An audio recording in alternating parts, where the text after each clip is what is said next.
कोई लावारिस लाश आती है आपके पास, तो आप उसकी पहचान कैसे करते हैं कि ये हिंदू है, मुस्लिम है, सिख है, ईसाई है? जी, जी, जी। क्योंकि अगर हिंदू है, उसको हुँ, आपने दफना दिया तो भी गलत है, हुँ, अगर मुस्लिम है, उसको आपने दाह संस्कार कर दिया तो भी। तो बिल्कुल। वो कैसे आप करते हो? सर कुछ चीज़ें तो पोस्टमार्टम के तहत पता चल अच्छा, जाती उससे हैं। पता चल जाता है? बहुत सारी चीज़ें पता चल जाती हैं। कुछ चीज़ें जैसे दिल्ली क्या है एक मेट्रो सिटी है और दिल्ली में बड़े-बड़े हॉस्पिटल्स हैं, जी। तो छोटे-छोटे टाउन से लोग आते हैं, हुँ, जो कि यहाँ पे इलाज कराने के लिए आते हैं। यहाँ किसी कारणवश या इलाज के दौरान उनकी मृत्यु हो जाती है। तो जो प्राइवेट एम्बुलेंस है, वो जो पैसा माँगती हैं, वो अफ़ोर्ड नहीं कर पाते हैं उतना पैसा। तो वो मजबूर हो जाते हैं अपने शव को हॉस्पिटल में छोड़ के जाने के लिए। अच्छा वो आते तो हैं इलाज के लिए लेकिन छोड़ के जाते हैं पैसा ना होने की मजबूरन सर, वजह। अब कोई बिहार से है हाँ, सपोज़ दैट, तो यहाँ से जो एम्बुलेंस है वो कम से कम उससे 20 से 22-25 हज़ार रुपए लेगी। लेगी। इससे अच्छा लेकिन वो एक छोड़ ही गरीब देगा। इंसान उसको अफ़ोर्ड नहीं कर सकता।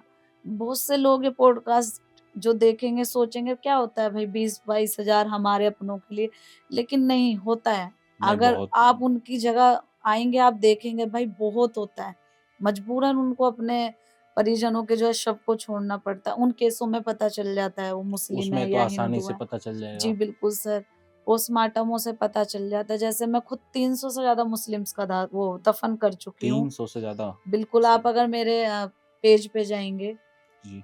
आपके पेज का नाम क्या है? इस पूजा शर्मा 1517 मेरा पेज का नाम है, अच्छा, जो कि मेरी एनजीओ का है।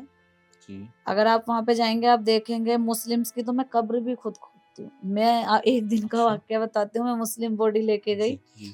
तो वहाँ पे जो मौलाना जी थे, वो मेरे से झगड़ पड़े कि क्यों? भई हमारे तो धर्म में कोई महिला नहीं आ सकती कब्रिस्तान में। तो मैंने कहा भाई पहले तो मैं आपके धर्म की नहीं हूँ हुँ, और दूसरा ये है कुरान में लिखा है, हुँ। बोलते हैं नहीं, तो मैंने कहा बस फिर आप मुझे रोक ही नहीं सकते।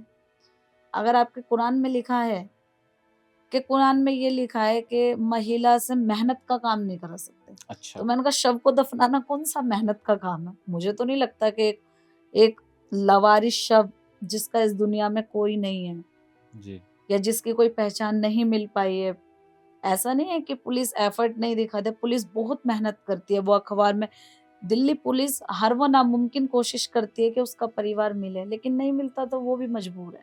क्या करें? उन्हें वही लावारिस उसे घोषित देना करना पड़ेगा। पड़ेगा, उन्हें उसका दाह संस्कार करना पड़ेगा। तो फिर अगर एक लड़की नहीं कर सकती, आप ये बात बोल रहे, तो फिर तुम आओगे आगे, मतलब कौन आएगा आगे? ये प्रॉब्लम सिर्फ़ एक धर्म में नहीं है, ये सर हर धर्म में सभी धर्म में है। सभी धर्म में है ये प्रॉब्लम। फिर उन्होंने बोला नहीं बेटा कुरान में नहीं लिखा, मैंने कहा फिर आप मुझे नहीं रोक सकते।